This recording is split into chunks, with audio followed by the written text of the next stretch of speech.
Normalmente, quando nós olhamos para a palavra do Senhor, nós identificamos algumas coisas que acabam se tornando uma referência em todas as circunstâncias para quando pensamos sobre determinados fatos. E quando nós pensamos sobre o nosso conceito, quem somos, normalmente nós pensamos numa referência de sermos vasos de barro. Como adoradores, independentemente de você saber tocar um instrumento ou de você ter uma voz bem definida, se você tem o desejo de reconhecer quem Deus é e do que Deus faz, você consegue adorar e louvar através do canto, através da sua vida. E uma das formas que são essenciais à vida de um adorador é a sua adoração no seu caráter, na sua integridade, naquilo que envolve o olhar talvez não concreto, abstrato, sim, mas um olhar de retrato de verdade interior, com aquilo que se vive, com aquilo que se semeia, com aquilo que mostra, revela em que você crê e como você crê nesse Deus que você crê. E é interessante vermos que quando nós pensamos em barro, vaso de barro, nós pensamos no texto de Jeremias, principalmente alguns capítulos ali. Mas eu queria nessa noite levar a pensarmos, nesse primeiro momento, que como adoradores nós precisamos reconhecer que antes de sermos vasos de barro, nós somos barro.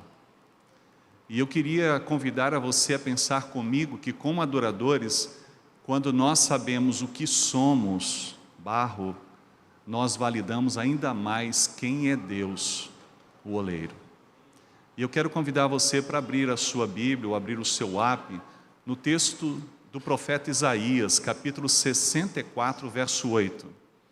Isaías, capítulo 64, verso de número 8.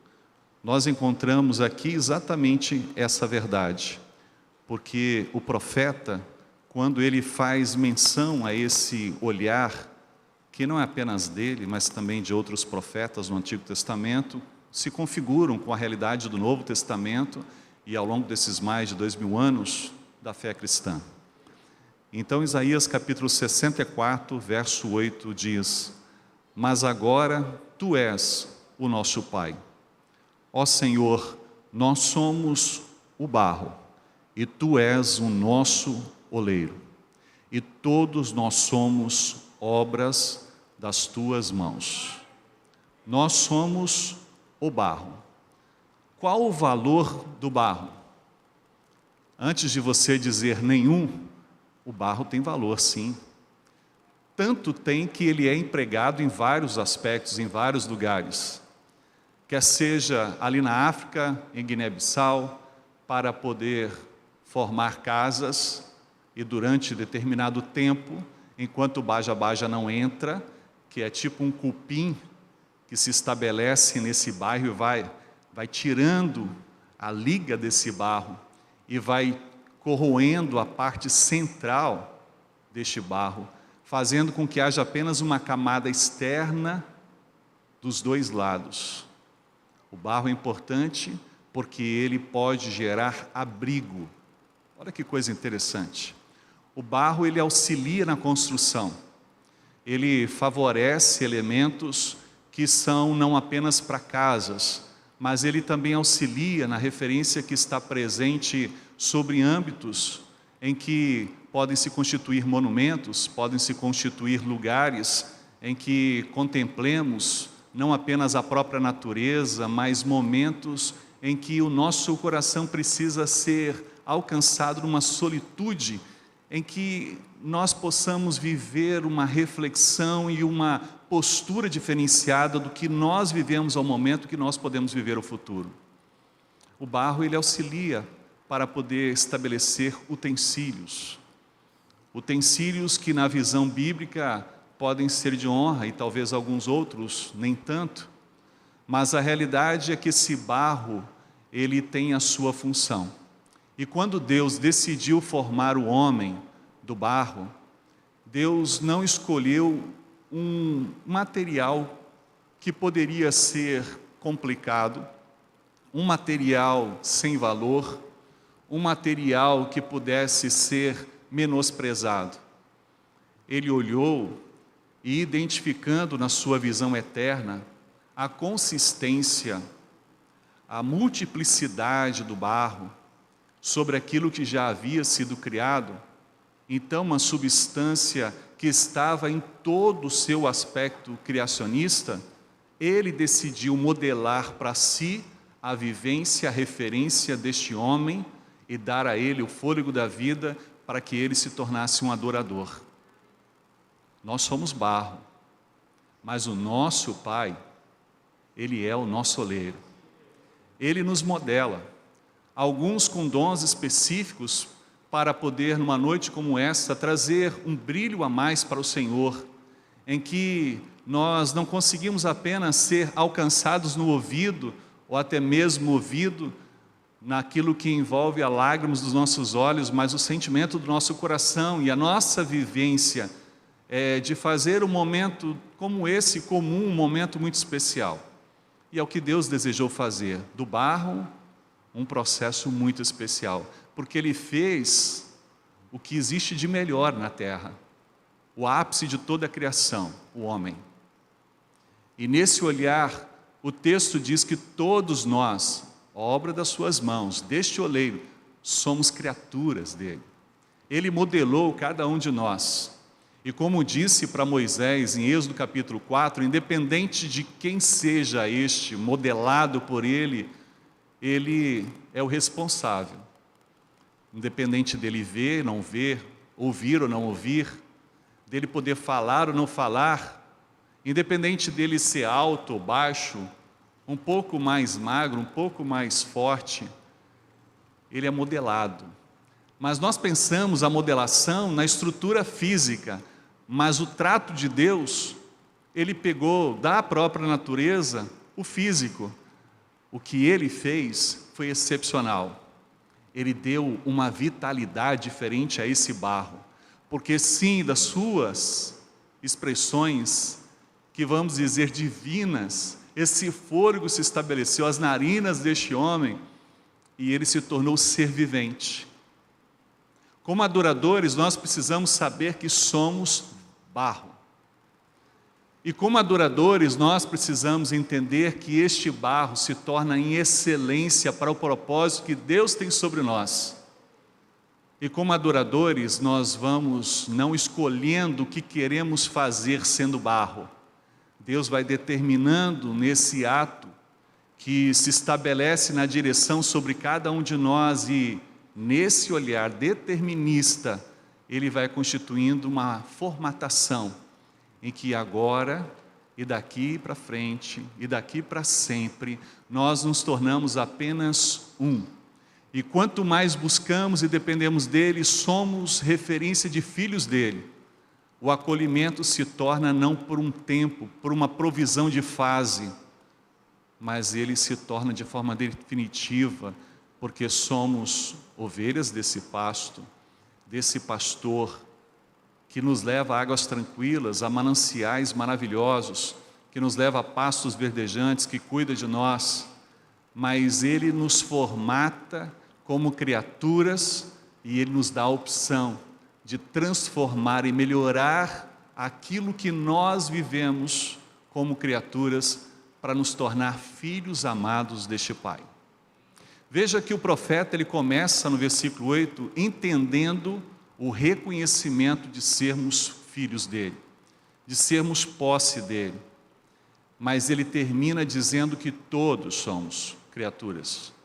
A diferença do vaso criado, do vaso honrado para o vaso filho, está naquilo que envolve a nossa alma, aquilo que envolve o nosso livre-arbítrio, aquilo que envolve a utilização ou a permissão do trato de Deus, para modelar, rompendo aquilo que somos, na tendência do pecado, do erro, da falha, de nos centrar como adoradores para nós mesmos, de colocar a relevância e o valor no que fazemos e não em Deus, de poder olhar descentrado para os céus e olhando e ficando e focando apenas aqui na terra.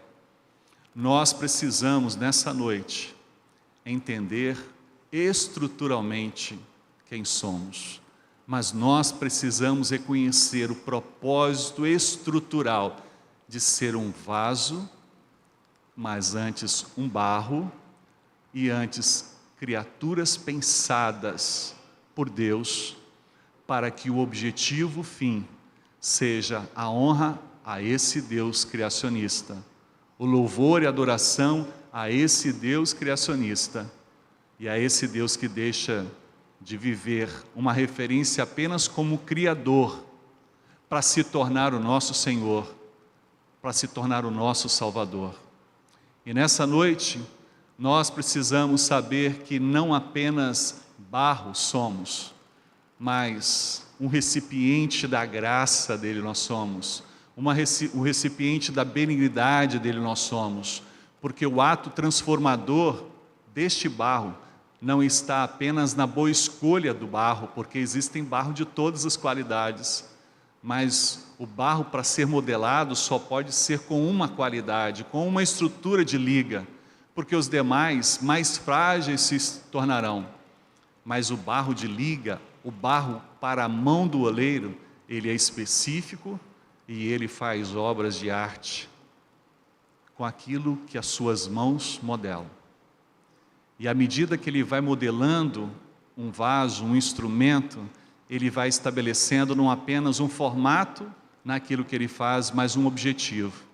Você vai ser um vaso de graça, você vai ser um instrumento do amor, você vai ser um instrumento de justiça, você vai ser um instrumento de esperança, você vai ser um instrumento de contágio, daquilo que envolve a harmonia, a comunhão, vai gerar unidade.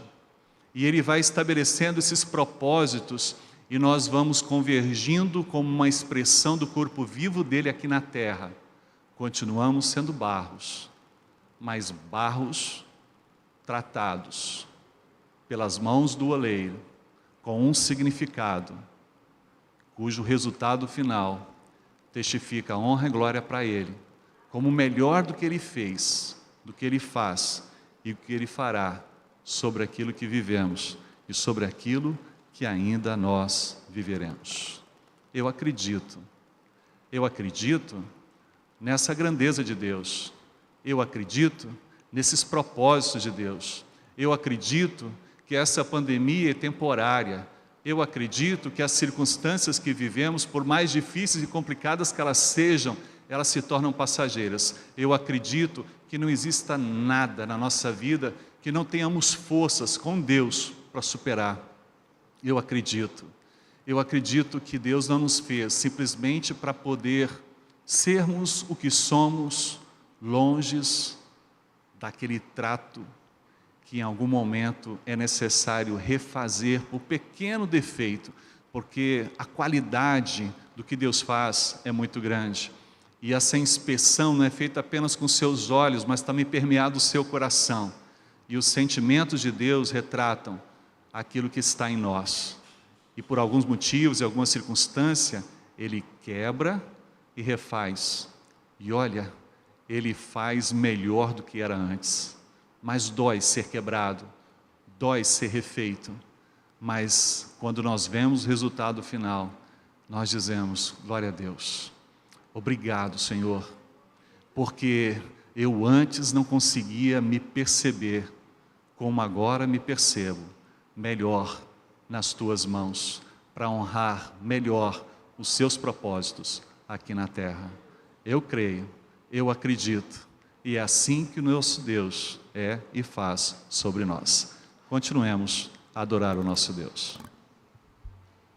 Você pode ficar de pé, queridos, e declarar como vaso nas mãos de Deus, num tempo de incerteza, medo, mas nós temos a certeza maior da salvação em Cristo Jesus, e nós cremos, por isso que nós estamos aqui declarando.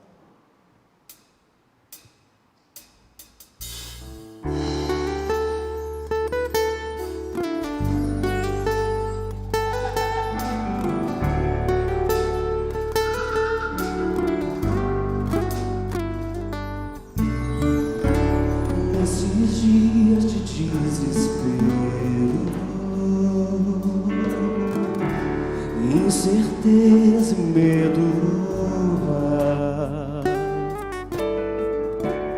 e uma salvação eu creio em ti, creio em ti. Acredito em Jesus Cristo, acredito em Deus o Pai, acredito no Santo Espírito que nos vida nova traz. Acredito na cruz de Cristo e que a morte enfim venceu. Acredito que ressurreto muito em breve voltará. Creio em ti.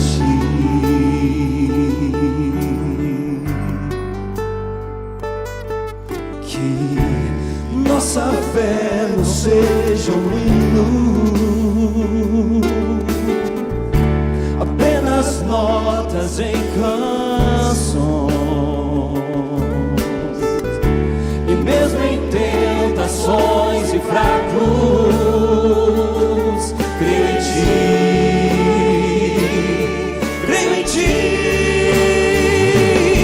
Acredito em Jesus Cristo, acredito em Deus o Pai, acredito no Santo Espírito que nos vida nova traz. Acredito na cruz de Cristo e que a morte enfim venceu. Acredito que ressurreto muito em breve voltará. O pedido encontrou perdão, mas agora que o amor venceu, que a igreja viva esse amor. Creio em ti, as cadeias não prevalecerão, pois o véu rasgou e veio ao chão. Não voltará então, creio em ti.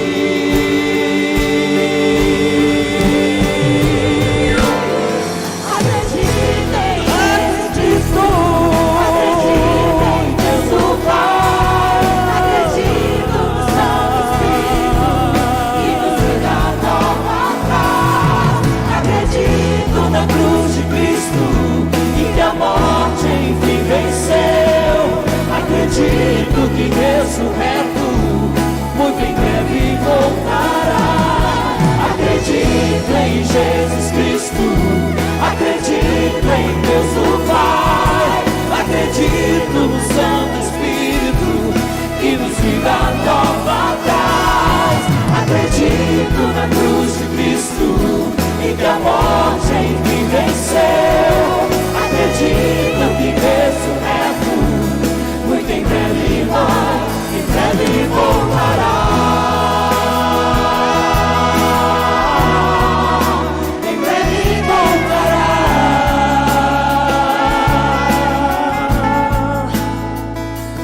Creio em ti.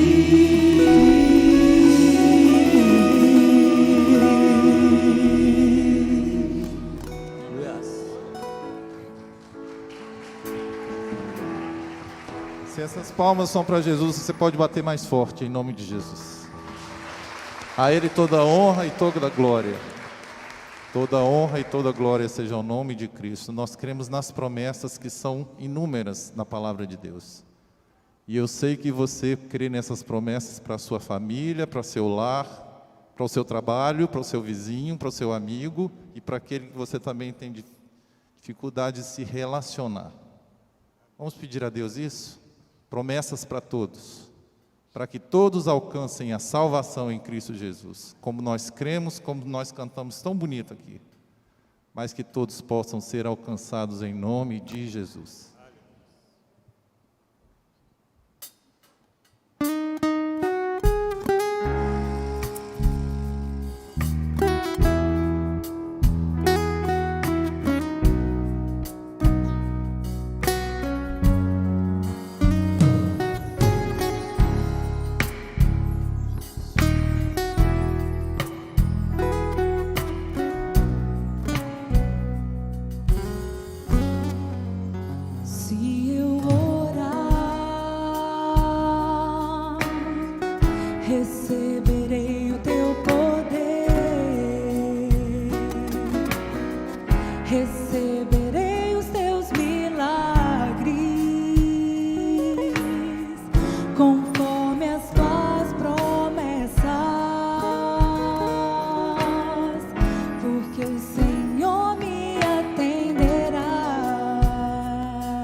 Amém. Obrigado, Senhor.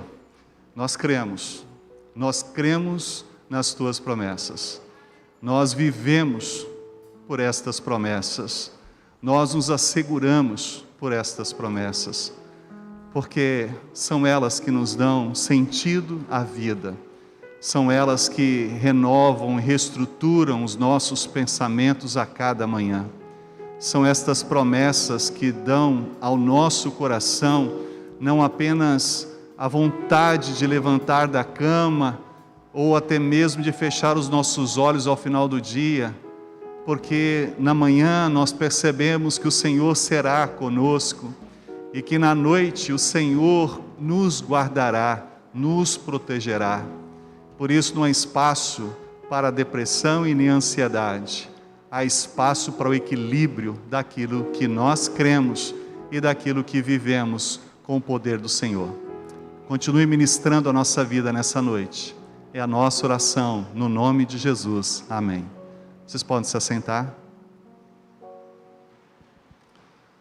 Há um segundo texto que eu gostaria de partilhar com vocês nessa noite. E esse texto fala de um momento em que Jesus estava passando e ele percebeu uma pessoa e ele deu atenção a essa pessoa. E o Evangelho de Marcos, no capítulo 8, nós encontramos esse relacionamento estabelecido entre Jesus e uma pessoa que carecia da ministração dele. Assim como nós somos carentes dessa ministração dele a cada dia, de um olhar mais específico, de uma atenção ainda mais voltada ao que vivemos. E o Evangelho de Marcos, no capítulo 8, a partir do verso de número 22, nós assim encontramos.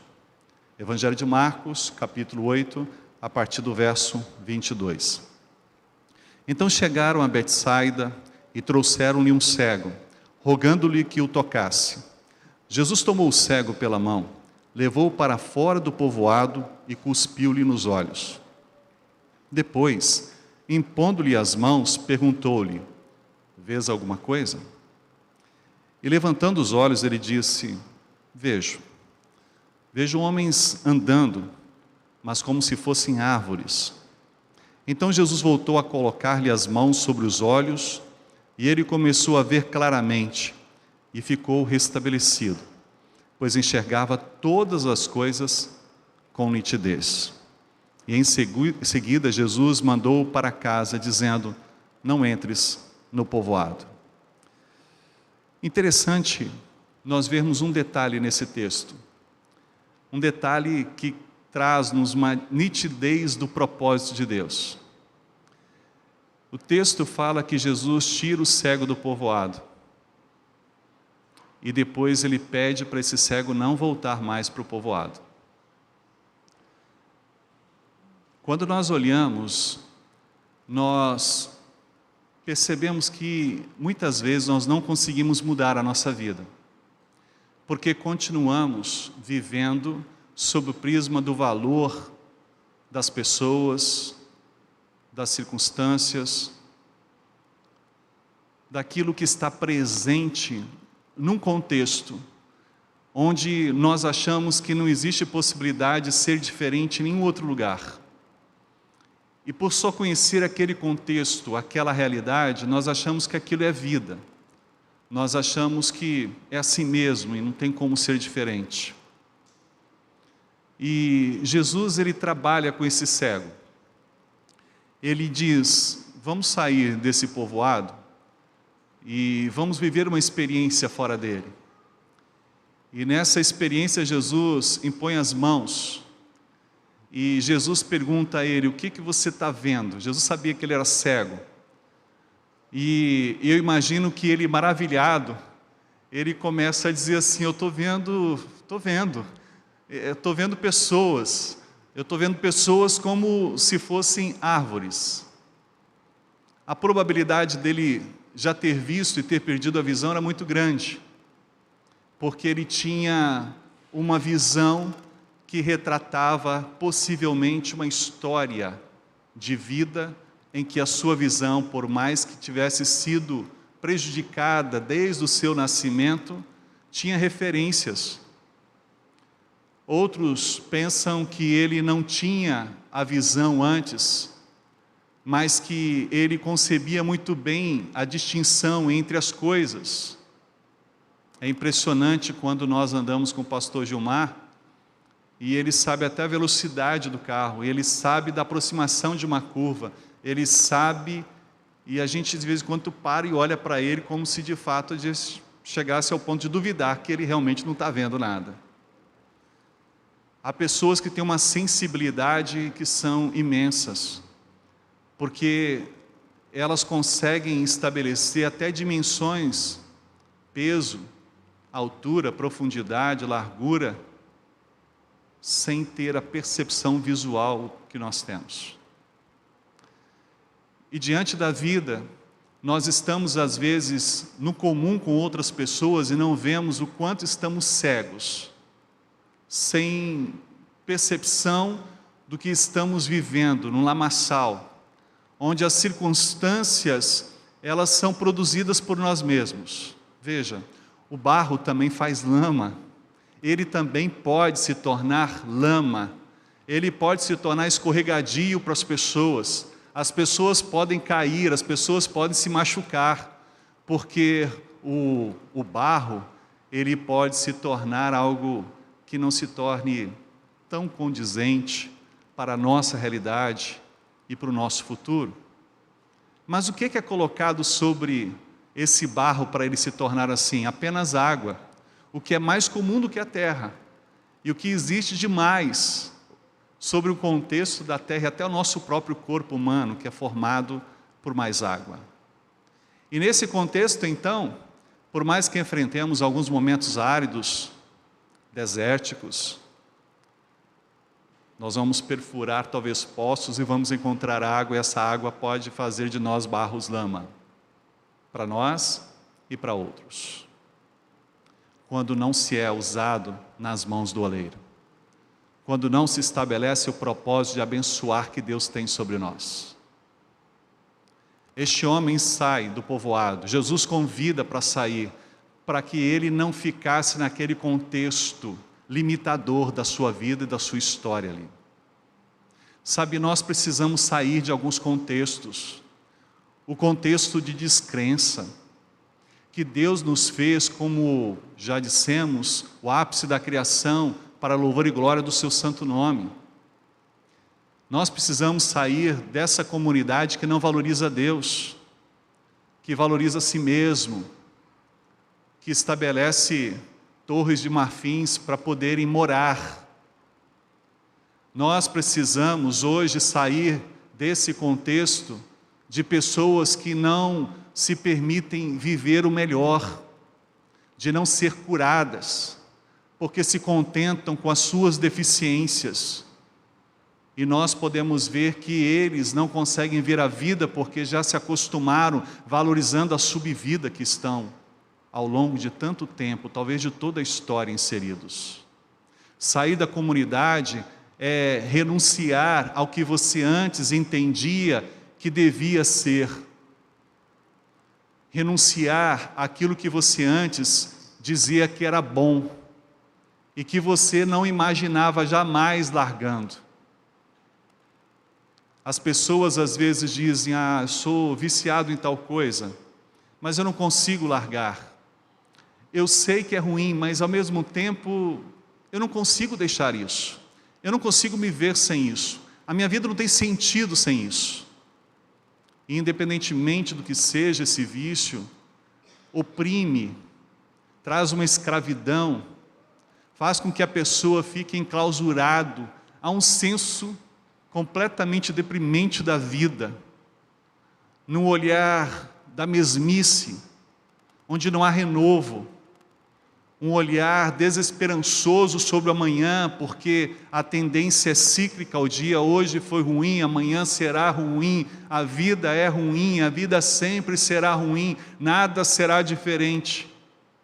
Mas quando Deus nos fez do barro, para sermos obras-primas da sua mão, Ele nos fez para um renovo de vida, em que esse propósito ele vai se tornando cada vez ascendente, melhor, numa realidade em que nós vamos sempre desejando o que ainda está por vir, porque conforme diz a palavra de Deus, o melhor ainda está por vir, Ele ainda vai chegar, Ele ainda está proposto sobre a nossa vida. E aí sair dessa comunidade é sair da comunidade da descrença, é sair da comunidade daquilo que envolve aquilo que está presente em nós, de nos acostumar com o mais ou menos o ruim, de podermos deixar a realidade da acomodação. E aí tem aquela velha história de um cidadão que anualmente passava por uma fazenda para visitar os seus parentes e encontrava ali aquele senhor, dono daquela fazenda, com a sua esposa e as suas 3 filhas. E todos os anos ele passava por ali e cumprimentava aquele homem deitado numa rede, e aquela família toda reunida à volta daquele homem, e todos os anos eles tinham uma vaquinha de leite, e daquela vaquinha de leite eles tiravam leite, faziam queijo e se alimentavam só com aquela vaquinha produzia. Depois de tantos anos assim, e sempre perguntando àquele senhor e àquela família como estavam, e todos diziam que estavam sempre bem, um determinado dia, quando ele estava voltando, passando de novo para aquela fazenda, voltando à sua vida, depois de visitar os seus familiares, ele avista a vaquinha perto de um precipício, e ele pensa por algum tempo, o que poderia fazer para ajudar aquela família, e ele vai ali e empurra aquela vaquinha no precipício, e aquela vaquinha morre. E aquela família desesperada fica porque não tinha mais o leite, não tinha mais o queijo, não tinha mais os produtos, os derivados daquele leite que aquela vaquinha, aquela única vaquinha produzia para eles há tanto tempo. E ele foi embora. No ano seguinte, aquele moço voltou para aquela mesma região, passando sobre aquela mesma fazenda. E ele começa a ver coisas diferentes. ele vê muitas plantações, milho, ele olha e vê mandioca, ele olha e vê frutas, e ele vê aquele homem trabalhando, e ele vê a esposa daquele homem trabalhando, e ele vê as filhas daquele homem trabalhando, e ele passa, e ele pergunta, e aí, como você está? Ele disse, eu estou muito, muito bem. E ele disse, mas o que aconteceu para você estar assim tão bem? Disse, aconteceu uma coisa que no primeiro momento foi trágico, a nossa vaquinha morreu, mas quando nós percebemos que ela tinha morrido, que ela não poderia mais dar leite, que nós não tínhamos mais como sobreviver, nós começamos a plantar algumas coisas, e olha só, quantas coisas nós já conseguimos plantar, e olha só, quantas coisas nós estamos colhendo. Existem algumas situações que nos acomodamos tanto numa comunidade, e a comunidade não é uma cidade, a comunidade não é um bairro, a comunidade é pessoas, ou são pessoas que vivem em comum. A comunidade é aquilo que nós conseguimos fazer e pensar juntos da mesma forma, do mesmo jeito, numa sequência cíclica, que nunca sai dali, que nunca muda o que está ali. Deus quer que a gente saia dessa comunidade, para que nós sejamos curados. E assim como no segundo turno, nós precisamos entender que em alguns momentos nós não estamos preparados para enxergar com plena nitidez, quando já se manifesta o poder e a graça de Deus. Porque se antes não tínhamos a visão, Deus nesse caso, com esse cego de Betsaida, Ele mostra o mais ou menos do que se não tinha. E ele poderia dizer, eu estou vendo homens como árvores, e eu estou muito feliz e está bom, ele poderia sair correndo dali, ele poderia seguir a sua vida. Mas veja, se num processo de inspeção de qualidade de Deus, Deus não permite um vaso, um instrumento de barro, com mínimo defeito, a sua cura não poderia ser de forma alguma mínima sobre aquele homem, precisava ser completa. E ele então age, impondo novamente as mãos. E aí sim, esse homem vê com toda a nitidez. E é interessante ter nitidez, de perto e de longe. Entender o que estamos vendo, ver o detalhe daquilo que está presente na nossa visão. Porque a vida é formada dos detalhes. Às vezes nos acostumamos a ver borrões e achamos que coisa linda. Às vezes as esposas olham para os maridos e consideram bonitos, porque não tem a nitidez talvez dos seus olhos. Foi assim com a Esther. E a grande questão é que nós, diante da circunstância, quando temos mais nitidez, nós podemos até respirar fundo e dizer, meu Deus. Mas a gente começa a ver, não só o que nós não víamos, daquilo que era mais ou menos para aquilo que é bom. Nós vemos aquilo que era bom se tornar ainda melhor, mais. E nesse contexto, então, não transforma o bom em ruim, não transforma o excelente em bom. Há sempre uma modificação que melhora, que amplia, para melhor, para mais, para aquilo que é excelente e que nós não tínhamos a capacidade de ver. Nessa noite, Deus nos diz, nós somos barro, mas Deus também nos diz que como adoradores, nós precisamos viver o processo da excelência a cada momento que vivemos pela intervenção e o poder dEle em nós. Sabe, é difícil para nós lidarmos com o nosso dia a dia, com as circunstâncias que nós temos. Nós somos frágeis, nós somos limitados, nós somos deficientes, nós não conseguimos enxergar tudo. Mas Deus faz as coisas certas, tira-nos do comum, ministra o sobrenatural e nos orienta sobre o que devamos continuar a viver. Foi assim em boa parte das suas curas para as pessoas. Vai para a sua família, olha, vai e não peques mais.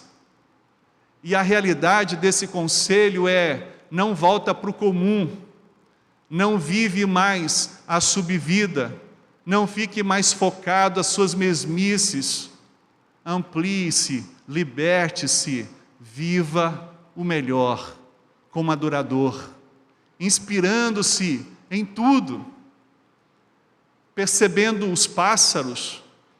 E aqui uma abertura, eu tenho ficado maravilhado quando vou ao sítio da igreja, tem aparecido tantos tucanos, papagaios, canários, pássaros que nós nunca tínhamos visto naquela região. E nesse tempo de manga, e nesse tempo de outras frutas, eles se deliciam daquilo que aquela terra produz, e aquele sítio fica mais bonito.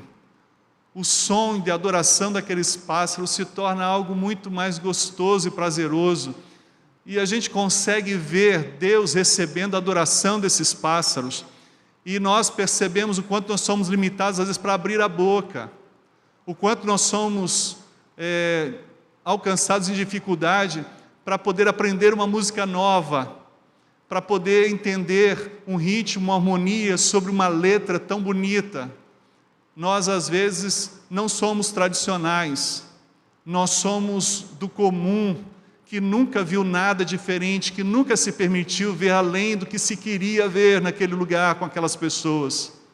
E Deus espera que nós tenhamos uma postura diferente nessa ação dele sobre nós, para que haja cura, e a gente perceba a nitidez da vida, e a gente tenha mais motivos para glorificar a Deus, porque antes a gente só via em parte, e agora nos vemos um pouco melhor, e nós teremos oportunidade um dia, onde nós veremos face a face, e teremos tudo aos nossos olhos de forma completa, para a glória de Deus. Essa adoração hoje, ela é uma adoração mais consciente, em que a nitidez traz em nós a perfeição de Deus. Mas ela ainda será maior quando nós, barros, seremos glorificados e alcançados na plenitude de Deus para todo sempre. E é por isso que nesse texto Jesus cura em 2 momentos, mostrando aquele cego de Betsaida: eu, Senhor, posso todas as coisas. Não volte para lá. Não volte para a comunidade dos incrédulos. Não volte para a comunidade dos santarrões. Não volte para a comunidade dos egoístas. Não volte para a comunidade daqueles que não concebem Deus no que existe nesse mundo, nas circunstâncias que contemplamos nesse mundo. Não volte para essa comunidade. Caminhe livre dela e viva a vida como você nunca viveu até aqui. Há uma resposta em Deus.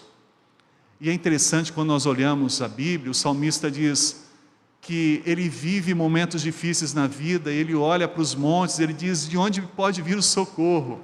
E ele mesmo responde: meu socorro pode vir deste Deus que está acima dessas montanhas, desses montes, porque o meu Deus, que é a minha resposta, que é o meu socorro, Ele está acima de tudo isso. Diante desse momento que nós vivemos no Brasil, nós podemos perguntar: de onde pode me vir o socorro? Lá de cima, do Senhor, do Criador, do meu Salvador. Precisamos olhar para cima e perceber que Deus está sobre todas as coisas. Não é uma localização, é simplesmente uma referência em que Ele tem o poder e o domínio sobre todas as coisas.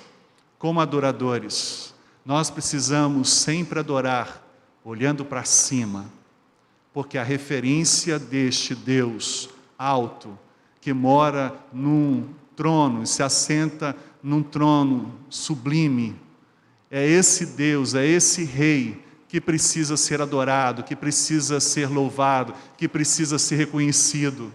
E como adoradores, nós precisamos sempre, em todas as circunstâncias, perceber que a nossa resposta, que o nosso socorro, que a nossa cura, que o nosso milagre vem de cima, é desse Senhor, é desse Salvador, sobre tudo o que enfrentamos, sobre tudo o que passamos. E ainda não vimos o que de melhor ainda veremos. mas só a parte do que estamos vendo, nessa transitoriedade, já encanta o nosso coração, já enche a nossa alma, já nos dá leveza para dizer: obrigado, Senhor, louvado seja o teu nome, porque o que eu vivi, o que eu tenho vivido, mostra que o Senhor está atento, sim, e que o Senhor pode todas as coisas na minha vida, sim. Não entres num povoado, não volte àquilo que você vivia, vai vivendo o novo, dessa cura, desse propósito. Olha para cima, Brasil, olha para cima, meu irmão, minha irmã, olha para cima, povo, porque é de lá que vem o nosso socorro, é lá que está o nosso Deus.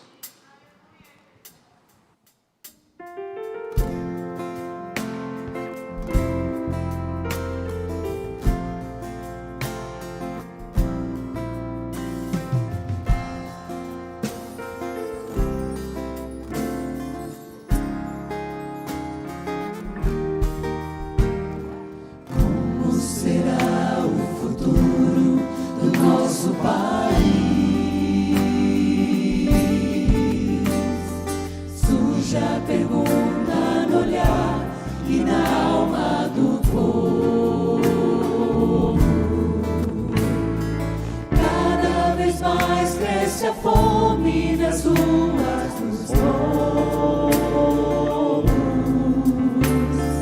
cada vez menos dinheiro para sobreviver. Onde andará a justiça, outrora perdida? Some a resposta na voz e na vez de quem manda.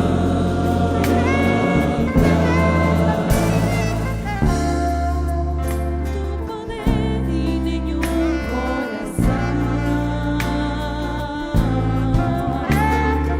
Gente que compra e que vende a moral da nação.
Que compra e que vende a moral.